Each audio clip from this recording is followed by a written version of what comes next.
Hello, welcome to this special edition of the Code of Honor podcast. My name is Kiley. This is Kyle, and we've been away for a while. We've been doing a lot. So before we get into anything, Kyle, we have to catch up for a minute. How are you?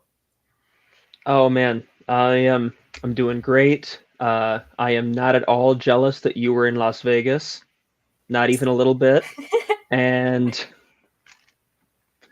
yeah, just I'm enjoying getting back into Code of Honor. I'm enjoying getting to talk with you again about all the latest stuff.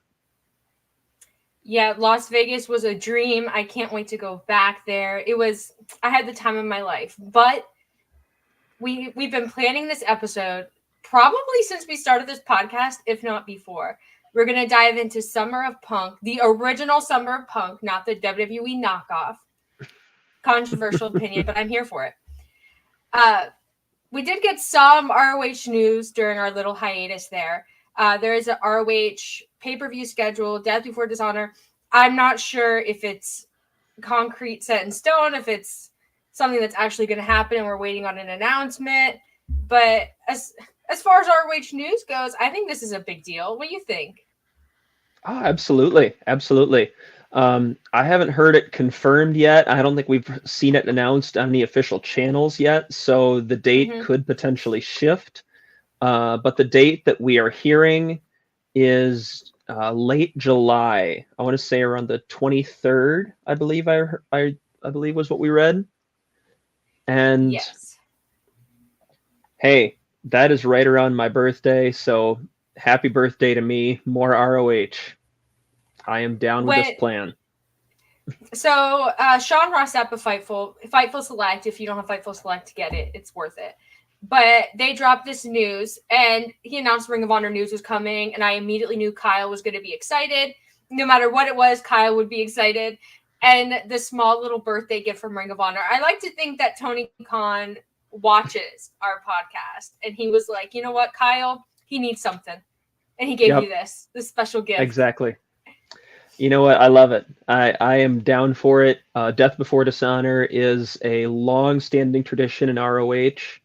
It's been going on for a long time. The first one I believe was back in 2000. I believe the first one was back in 2003. And there's been a lot of major events that have happened at Death Before Dishonor over the years, and I'm looking forward to some more this year. It's been a staple of the spring calendar.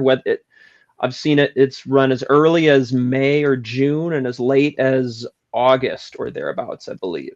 So It's right in that timetable.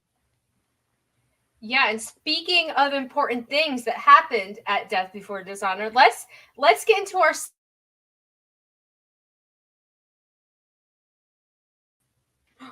Did we lose Kyle? Oh, Kyle's back. I thought we lost you. We switched places for some reason. Oh, now we're back. There we go.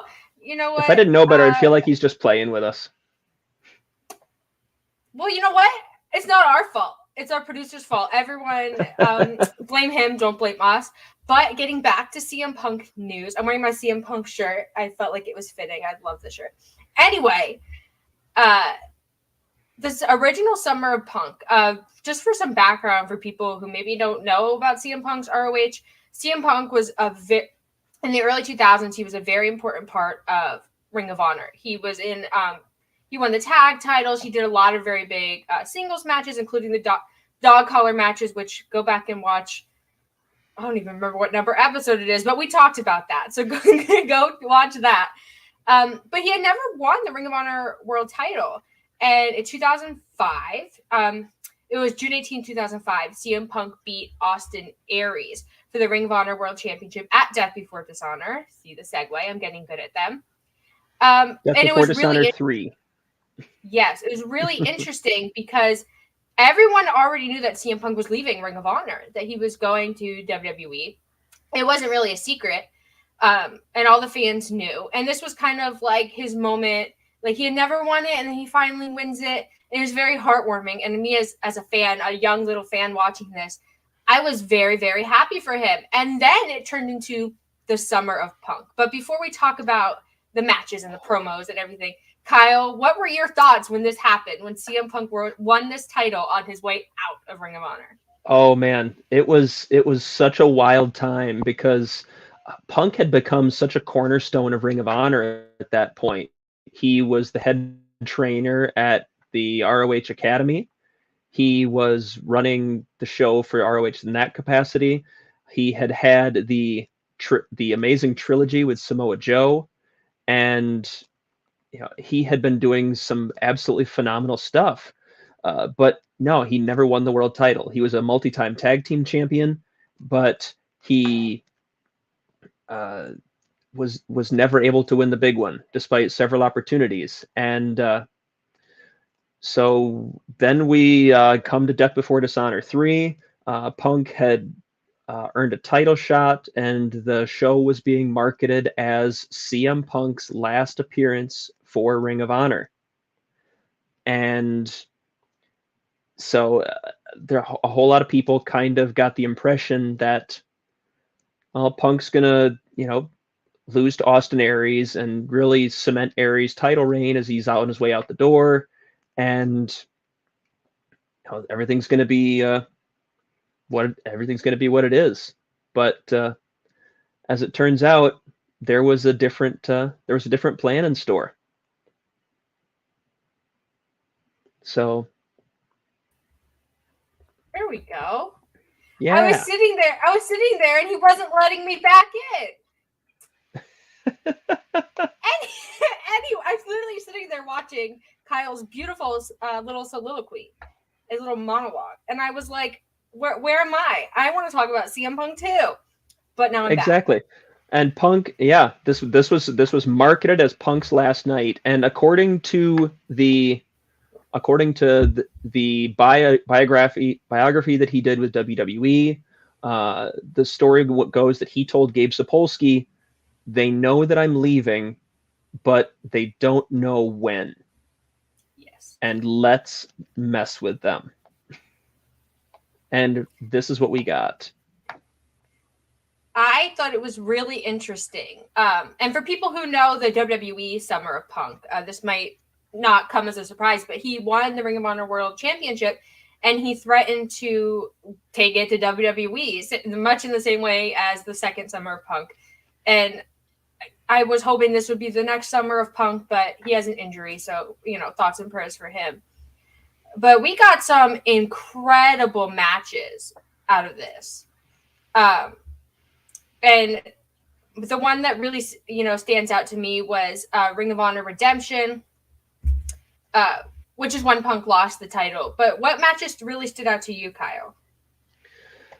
Oh man, well, obviously the initial match where he won the title is such an important aspect of all of this because it was the catalyst. From there, there's so much to tell, and it all kind of loops in together. One thing that immediately springs to mind is at Sign of Dishonor, the next show in Long Island, where CM Punk signed his WWE contract on the Ring of Honor World Title belt. And according to Punk, that was his actual contract. That was an actual thing. And what an absolutely spectacular heel move. Just honestly come out in a 3-piece suit, newly dyed hair, and to sign your name on the belt. And okay, I got some trivia for you now. Uh-oh. Punk asked 2 people to hold the belt for him so he could sign his contract on the title, and both of them refused him. Do you remember who actually took him up on it and agreed? No, I don't remember. That would be, he asked Bobby Cruz and Todd Sinclair. They both said no. And so top student Shane Hagedorn held the title so Punk could sign his contract on the ROH World Title belt. I love that. I just think that is something that would never fly today. Can you imagine if that angle happened on like AW or even on WWE? The internet fans, they would not have it. But back in 2005, this was like the pinnacle of storytelling and wrestling. I think I think even people who didn't watch Ring of Honor, I think this was an angle that got a lot of people into Ring of Honor. Oh, absolutely. And it was also helping them generate some mainstream attention as well, because the first two shows after Punk won the title in New Jersey at Death Before Dishonor were both in the New York area. One was in Long Island and one was in Manhattan. And if memory serves, Mick Foley was actually at both. And I don't believe he was ever actually mentioned on camera as a representative of WWE or anything like that, but he was showing up and saying that, hey, you can't go to Vince and do business like this. This is not okay, and forced Punk into title defenses. And this is something that friend of the show Kerry Silken has talked about when he's come on and talked about how Mick Foley came in and was did such great business for ROH and was such a great help to the promotion and the guys in the back. And this was where Foley got some heavy involvement, was basically bullying CM Punk into defending the title when he was ready to just walk out the door. And so his first match was against Jay Lethal. Yep.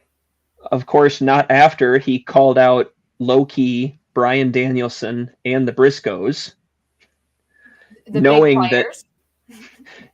that Low-Key was in Japan, Bryan Danielson was in Europe, and the Briscoes were gone and that nobody was sure about their future. So, classic heel move. Before finally calling out Jay Lethal, because Lethal had pinned Punk as part of a tag match at Back to Basics a month or so prior, and Punk, being completely selfish as he was, decided, oh, I want to beat this kid. I'm going to get my win back. And that's what he did. And then we got Roderick Strong next at Escape from New York in what was another just tremendous match.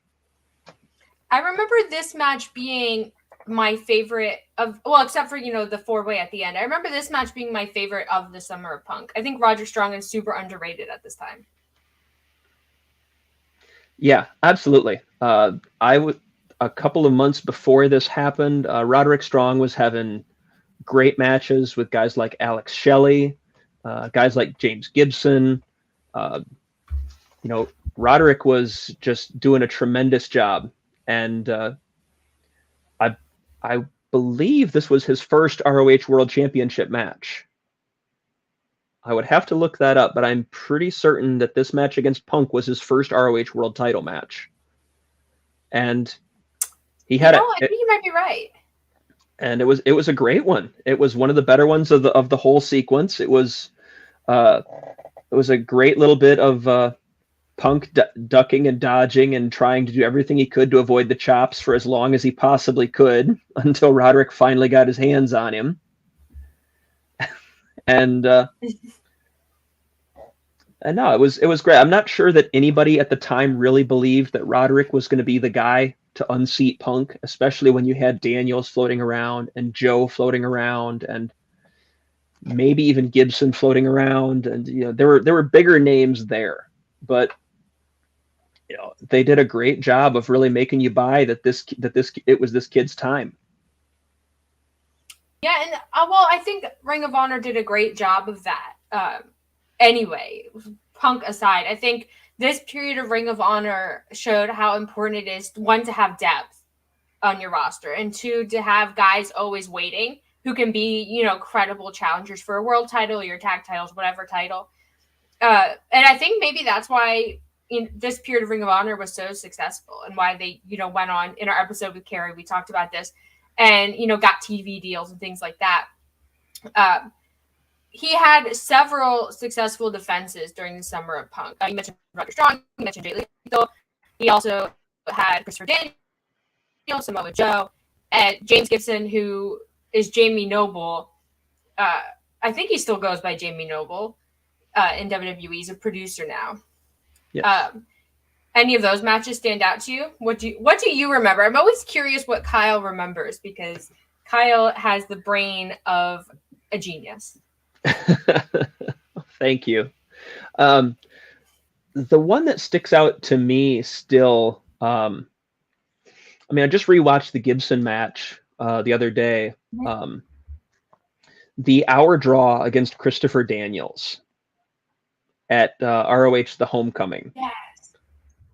Which was such a tremendous match. And Daniels, of all people, seemed such an interesting choice to be the guy to be, standing up for Ring of Honor against the vile CM Punk. Because if you go back to Christopher Daniels' original run in the company with the Prophecy and the first 100 shows of Christopher Daniels refusing to shake hands, refusing to follow the code of honor, trying to take over the entire company by winning the tag titles with Donovan Morgan in the initial tag title tournament, by participating in the original ROH World Title Tournament. Daniels had this long history with Ring of Honor that was sort of interrupted by the incident around 2004 or so, and 2003, that sort of led to he and AJ Styles and a few others choosing Impact Wrestling, then TNA, over ROH. And it was quite some time before we saw Daniels back. And so him as the babyface stalwart of Ring of Honor was an interesting choice, but it delivered some fantastic matches. And and it did great business. The two of them had an absolute banger of a 60-minute classic, and with CM Punk just escaping by the skin of his teeth, Christopher Daniels finally hits Angel's Wings just as time expires, and Punk escapes with the title one more time. And that was kind of the story of the summer of Punk. Everyone's waiting for him to drop the title. People knew it would happen eventually because everyone knew he was going to WWE. But the reality that he could end up taking the title to WWE as time went on, it became more and more stressful, and it was something that could have became a reality. And so all of these matches were just heightened by that knowledge that at any point CM Punk could take this title, and then where would Ring of Honor be with no world champion? That is wild. I think something's changing. I think I saw. So wait, let me address it. So we are aware that there are technical issues. I don't really know what's going on. We have multiple producers in here, and they're in their private chat talking about they have no clue what's going on. But you know what? We're here for CM Punk, and we told, just like CM Punk, Kyle and I show up, and we do what we got to do. That's right. So while they work to figure it out, we'll just keep talking CM Punk. And and Punk had about a half dozen last nights in Ring of Honor over the course of this summer or so. Every week it was, this is CM Punk's last show. Every single week. And then it wasn't. And then he defended the title. And then, he's going to come back one more time. And then he defended the title. He's going to come back one more time. And I think we have to talk about, or did you want to talk about this Mojo match? We didn't touch on it, but I mean, Joe never got a one-on-one with Punk during the summer of Punk. And that always surprised me that they never went there. Whether it was just they wanted to keep the mystique of Joe being the one guy that Punk could never beat, or whatever the case may be. But Joe's only shot during the summer of Punk came at the 4-way at ROH Redemption, where Punk lost the title finally, and that was always a bit of an odd thing because Jay Lethal got a shot, Roderick Strong got a shot, Christopher Daniels got a shot, James Gibson got a shot, but not Joe. And that was one of the reasons why we got so excited when Punk won the AEW World Title, because a lot of us went, we could do Joe versus Punk again, but this time with Punk. But this time with Punk as the champion against the one guy that he could never, ever, ever beat. There's so many, not to move away from Joe, of course. There's so many Ring of Honor redo matches. What's the word I'm looking for? But, there's so many Ring of Honor stories now that can carry into AEW because there's so many Ring of Honor guys there. There's so many potential matchups. That's what I'm looking for that we could do. There's Joe. There's, Jay Lethal's there, which Joe and Jay Lethal are doing something still, which I imagine will come to a head of death before Dishonor. If not, they'll do something at Forbidden Door. I have no idea. But Punk being off the shelf kind of ruins that. A bit. But, all the best to Punk. Summer of Punk 2023, we're manifesting it. So we've said over, the course of the whole summer, and it was a long summer because keep in mind, this was June 2005 when he won the title. So we're doing the whole summer. Basically, it's like everyone's vying to get this title off of Punk to save Ring of Honor because you can't have a promotion without a world champion. And the fans are getting antsy and they're kind of waiting and waiting and waiting. And so we have Ring of Honor Redemption. It was a 4-way. And it was Punk, of course, Daniels, Gibson, and Joe. And do you remember the finish of this match? Because I remember in 2005, I was not a fan of the result of this match. But before I voice my opinions, I don't want to bias you. How do you feel about Gibson? I've always felt like Gibson was very underrated. He had a couple of absolute bangers against Austin Aries before Punk took the belt off of Aries that really established him as a guy who could be a top guy for Ring of Honor. I kind of see where it was going in the sense that I almost, in the moment, I felt like it was Daniels to win at the time. So I was a little bit surprised by that. I wasn't surprised they didn't go with Joe because Joe had kind of told that story and had told it fairly recently. And while, yes, there was some overturn with the roster, not that much. Joe, for 23 months, had beaten everyone. So to go back to Joe at this point, I don't know if there's value there. So to me, it came down to either Gibson or Daniels. And I really, even though I loved Gibson and loved what he was doing, I really thought it was Daniels to win. So I was definitely a little surprised that they put the title on Gibson. Yeah, I thought the finish was great. Top rope Tiger Driver, great Classic move, especially for 2005. And this is not a knock on Gibson, Jamie Noble, as most people probably know him. Talented we guy. Love him here.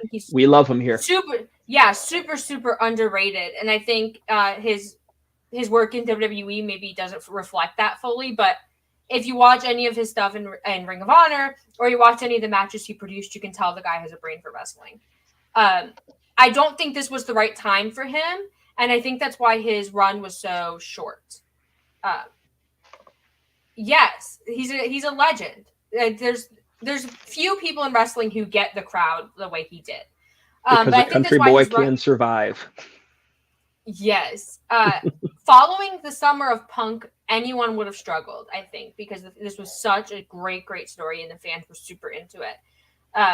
Even if it was Daniels, I think Daniels, would have needed time to find his footing. I just think Gibson, after this, never really found his footing. I think the fans were confused because the summer of Punk was over, and then all of a sudden it's like, oh, so now we're back to business as usual as a wrestling promotion. And maybe that's just the magnitude of the story. I don't know. I wasn't disappointed with this match, but I was disappointed with the finish. Well, yeah, the thing that hurt Gibson's title reign a bit was, and I'm trying to figure out how to phrase this. Punk was such an enormous personality. Yeah. And Austin Aries before him even had that personality and had that about him. And Joe, of course, was Joe, who was just a force of nature. And then you put the title on Gibson, who's, despite the fact that we're huge fans and we dig him, his whole thing is good at wrestling. Yeah. And he put on great matches, but where are you sinking your teeth into there? Yeah, I think Ring of Honor wanted to use the end of the Summer of Punk maybe to build a new star or to elevate someone. And all the other guys in the match, as we've talked about extensively, they're already kind of at that level. I just don't think the fans were willing to invest in Gibson the way they did in the Summer of Punk. And I also think there was a lot of disappointment that the Summer of Punk was over and that he was actually leaving and going to WWE. I remember the end of this match being very emotional. And this Punk, of course, after this, he had his little reunion with Colt Cabana and, drama there, but, Not at this time, though. Yeah. And I think it was just sort of I don't want to say a letdown, but I think fans, it was bittersweet because you're saying goodbye to CM Punk. He's going to WWE. He's going to get paid. And, at the time we thought he would do all the things he wanted to do. I just don't know if anyone would have been in the position Gibson was in. I think anybody would have. There's no way you could follow the Summer of Punk. I guess that's what I'm trying to say. It was just, the matches were great during the Summer of Punk. The story was phenomenal. I personally would have preferred to see Daniels because I think he was the logical successor, especially with how much the fans enjoyed him and how much he was working all around the globe. He was doing great things. Daniels, as I'm sure most people know, is sort of a outside of WWE wrestling legend. But Gibson, I respect the man a ton. His run was very short. I think it was about only a month. A few. Yeah, it was only a few weeks. There was nothing that memorable about it. I mean, I don't remember much about it. Maybe Kyle does with his encyclopedia brain. Very, very little. Just a couple of defenses here and there. And he lost it right away to Bryan Danielson at Glory by Honor in September of that year. And there's a part of me that wonders, looking back, and we'd have to ask somebody about it, or I'd have to find somebody else who might be on the inside. But I wonder if there wasn't a thought of, we know Danielson's coming back in a month or so, and we don't want to burn, say, Christopher Daniels' world title run on, we know we want to put the belt on Dragon, but we've got to find somebody to get from A to B. And maybe that's the reason that Gibson got chosen, because he was a good hand who could have some good quality matches, and the people were behind him at the time. Yeah. The pop at Redemption is one of the louder ones you'll hear in Ring of Honor for a while.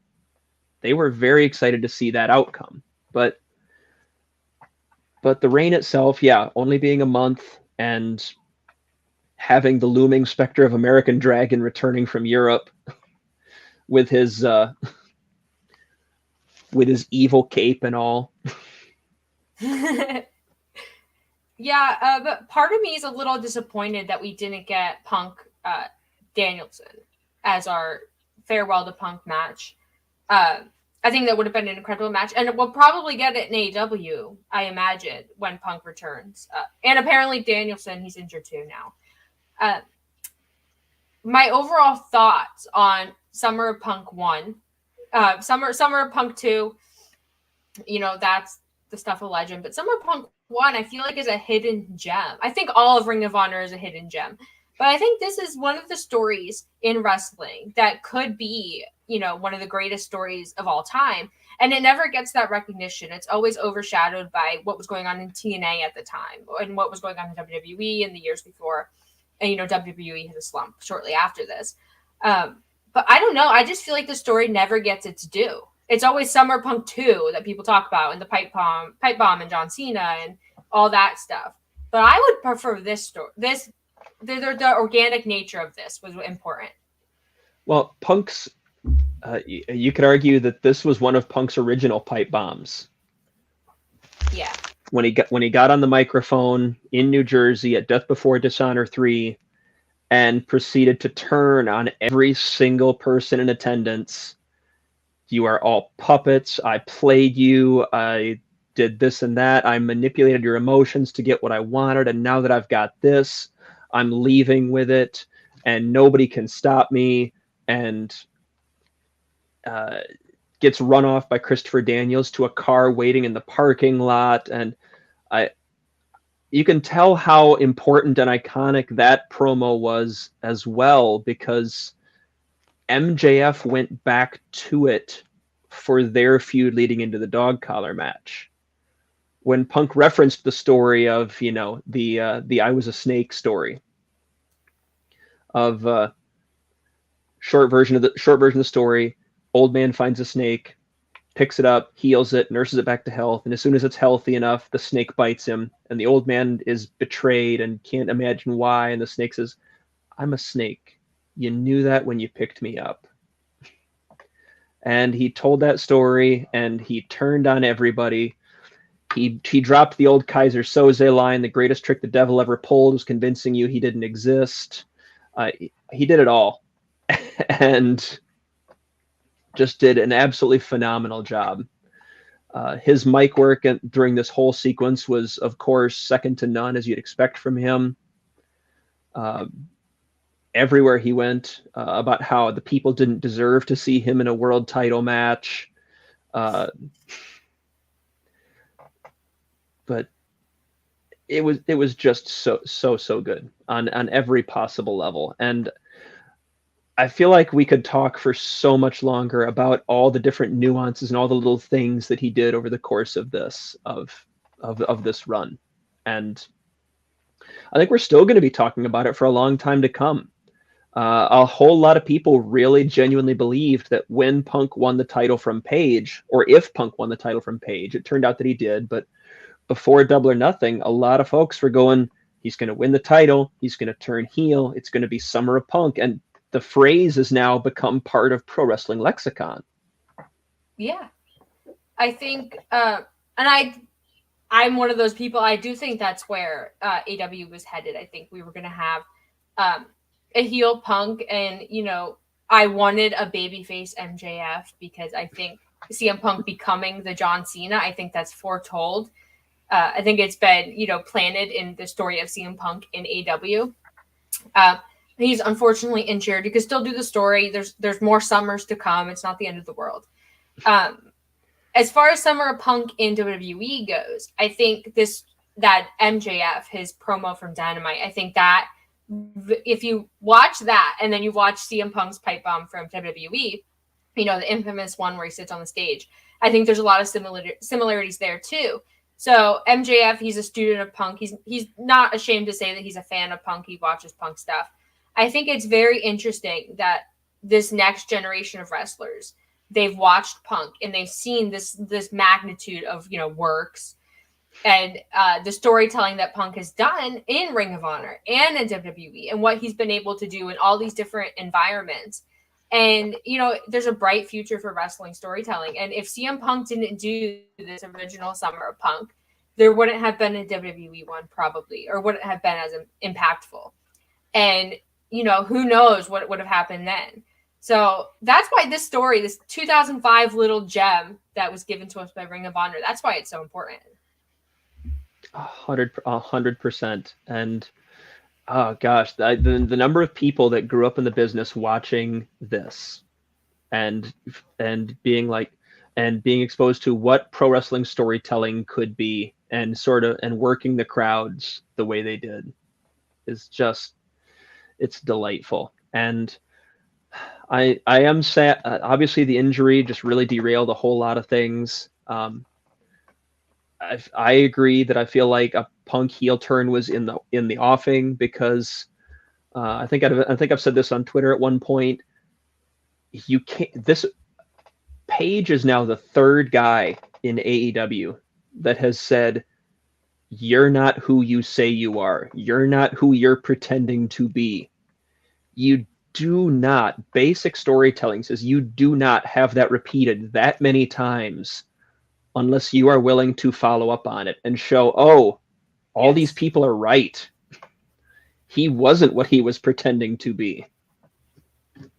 And it's going to be great. I don't know when Punk is coming back. I don't know how severe his injury is, whatever. I wouldn't be opposed to doing, instead of Summer of Punk, doing Winter of Punk. I'm here for that. It would be really interesting to see if they do this. Because obviously when he returns, he's going to, the crowd's going to be super excited. They're going to be so grateful to have CM Punk.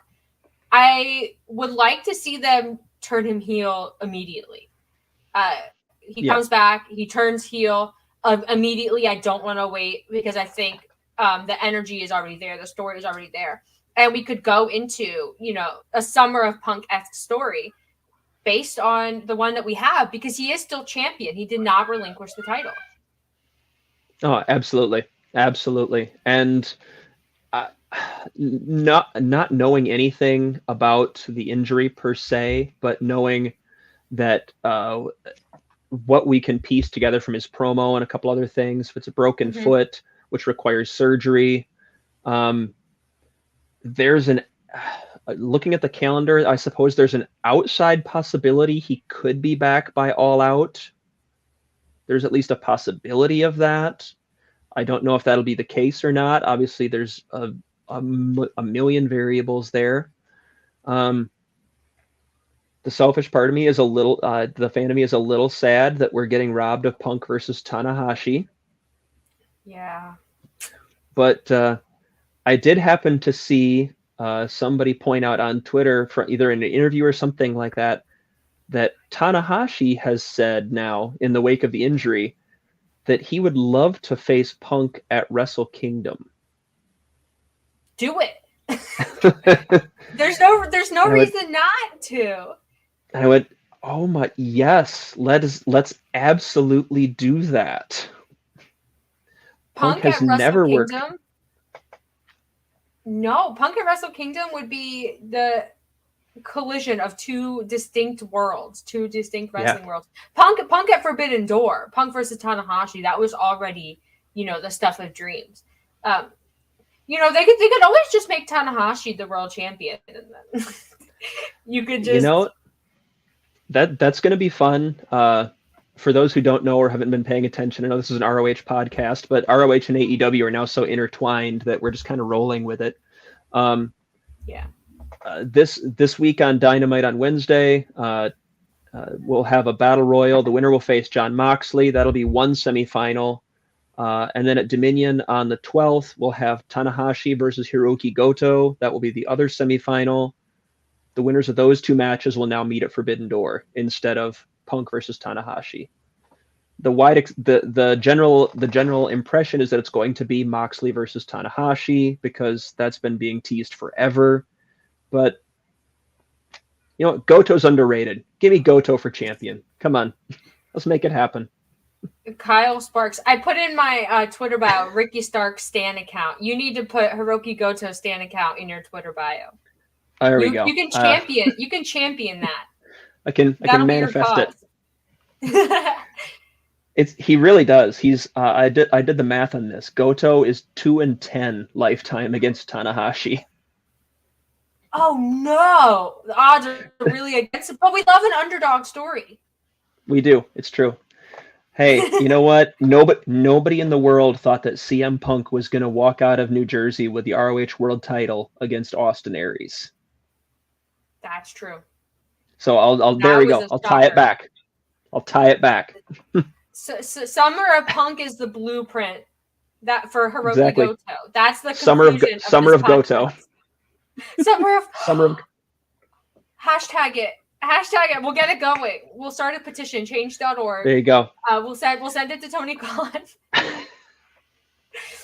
Oh my No, goodness. but Before this was fun, and it was there we go. This was a great story. This is one that had everybody guessing at every turn. Everybody who thought they knew what was going to happen in the summer of 2005 was proven wrong in very short order. Mick Foley got involved to help give a little bit of an extra rub to the ROH locker room, including for what he said might have been his first time ever dropping 2 F-bombs on a live microphone. When at Sign of Dishonor, he told Punk that in his purple hair and 3-piece suit, you looked effing ridiculous. I love it. And it gave us some tremendous matches, some tremendous moments, and it really gave us a couple of guys who in Jay Lethal and Roderick Strong were really going to be the future of Ring of Honor. And we really had no idea at the time. And yeah, it was 6 years until Roderick finally won his first ROH World Title. It was, I want to say, 4 or 5 years until Jay Lethal won his first. But these were the building blocks, and this was their first real flirtation with the main event, was because of the Summer of Punk. It was an influential time for Ring of Honor, and I don't think they knew it at the time, but I think Summer of Punk really changed the course of wrestling. And we say this about Ring of Honor all the time, but it's because, everyone knows Ring of Honor is underrated. I think this story, 2005, this story was really a turning point for a lot of wrestling. And it showed you what wrestling could be if you look beyond a promotion and you look at this sort of web of promotions all around the world. It showed you what wrestling could be. And I think thanks to, Ring of Honor at this time, we talked about this in our Japan episode too. We're seeing a lot of that in AEW, and not so much WWE, but maybe in the future, who knows. But my overall conclusion about the Summer of Punk is that this was one of my favorite times to be a wrestling fan. This MJF story, with all these CM Punk vibes, it's really bringing me back. So I'm so glad we did this episode. Absolutely. I mean, this was a favorite time in ROH for both of us. This, at some point, I think we both wanted to talk about this during the course of this podcast, but CM Punk winning the AEW World Title, even given the unfortunate events that have happened since, we knew it was the right time to pull the trigger and just talk about it, because it's such an iconic time. So I'm thankful for it as well, and it was it's been a blast to get to reminisce with you about it. Yeah, it's definitely there's definitely things we've missed. We'll probably talk about it on Twitter. Speaking of Twitter, where can the people find you? I am on Twitter at Kyle K. Sparks. I'm usually live tweeting Rampage and Dynamite when I'm able. Live tweeting any show I happen to be watching, usually when I'm able. Talking wrestling, promoting all the other folks on Body Slam like yourself. Doing any post shows periodically. Basically anything that I'm doing, I'm going to be promoting on Twitter at Kyle K. Sparks. The show itself, Code of Honor Podcast here. You can follow our show Twitter feed as well at Code of Honor Cast. So be sure to follow that as well. We'll be talking ROH on that feed, as well as what we're doing in upcoming episodes. And other than that, I'm on Body Slam Net. I am occasionally doing post shows. We may or may not. We haven't really decided yet. We may be doing something at Forbidden Door. We'll be talking about that if that happens. But so if you want to see us do that, then let us know. And our DMs are open. I'll say for both of us, our DMs are open. If you ever want to hear, if you want to hear us talk about this thing, that thing, this angle, what have you, what from ROH do you want to hear us talk about? We'll be happy to listen to all of it. Yeah, for sure. And if we missed your favorite CM Punk moment from the Summer of Punk, let us know. We'll talk about it on Twitter. I'm sure there's details we missed, and it happens. But you can find me on Twitter at Fuller_Kiley. I announce all my projects there. I have a new show coming to Fightful Overbooked very soon. I don't think I can release any details on it, though. Probably not. I probably should save that for our official announcement. But it's going to be a great one. And if you know me, it's not going to come as a surprise to you. I have this show, Code of Honor Podcast, with Kyle, who's the best co-host in the entire world. I have some other projects coming up for Body Slam, some projects coming up around the internet. So just follow me on Twitter for that. Like Kyle said, follow at Code of Honor Cast. We post Ring of Honor history, so much fun content there. Follow Body Slam on all socials, Twitter, YouTube, Facebook, Twitch. If there's a platform, we're on it probably. Pro Wrestling Tees. Our little producer JB will get mad at me if we don't plug Pro Wrestling Tees. So we're on Pro Wrestling Tees. Bodyslam.net. I think, is there an Instagram? There's a TikTok. There's Bodyslam.net on TikTok. All the things. Follow us there. We have some great people on our crew for Body Slam. Yes, buy our t-shirts. Did we cover all the socials? Sounds about right. Body Slam. Yeah, follow our producer at the Jameis. We had a lot of technical difficulties during the stream. We are aware of them. But sometimes it happens. And you know what? He's trying his best. That's the miracle of live everything. Code of Honor cast, just like Ring of Honor was rustic and grimy, so are we. And so just share in that energy with us. There you go. We'll see you next week.